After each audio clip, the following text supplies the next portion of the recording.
අපි අද බලමු viral Korean skin care routine එක ගැන. කොරියන් ක්‍රමේ රහස තමයි සම මතු පිටින් ලස්සන කරනවට වඩා ඇතුළතින්ම පෝෂණය කරලා නිරෝගී ග්ලාස් ස්කින් එක ප්‍රබා ගන්න එක. මුලින්ම ඔයිල් බේස්ඩ් ක්ලෙන්සර් එකකින් මේකප් සහ කුණු ඉවත් කරන්න. ඉන්පසු සාමාන්‍ය ෆේස් වොෂ් එකකින් සම නැවත පිරිසිදු කරන්න. මේකට තමයි ඩබල් ක්ලෙන්සිං කියන්නේ. සතියට දවසක් එක්ස්ෆෝලියේෂන් ස්ක්‍රබ් එකක් කරලා මැරුණු සෛල ඉවත් කරන්න. ඔයාගේ හැම තෙල් සහිතයි නම් සතියට දෙපාරක් කළාට කමක් නැහැ.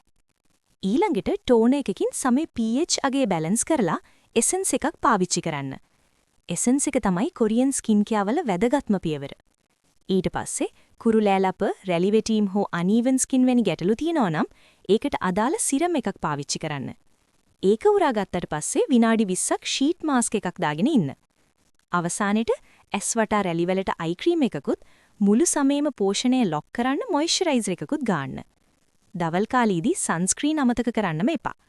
ඔයා කාර්යබහුල නම් මේ පියවර 10ම කරන්න බැරි වෙන්න පුරුවන්. එහෙනම් අවම වශයෙන් ක්ලින්සර්, ටෝනර්, එසෙන්ස් හෝ සිරම්, මොයිස්චරයිසර් සහ සන්ස්ක්‍රීන් අනිවාර්යෙන්ම කරන්න. මතක තියාගන්න හැම දෙයකටම වඩා වැදගත් ඔයාගේ සතුට.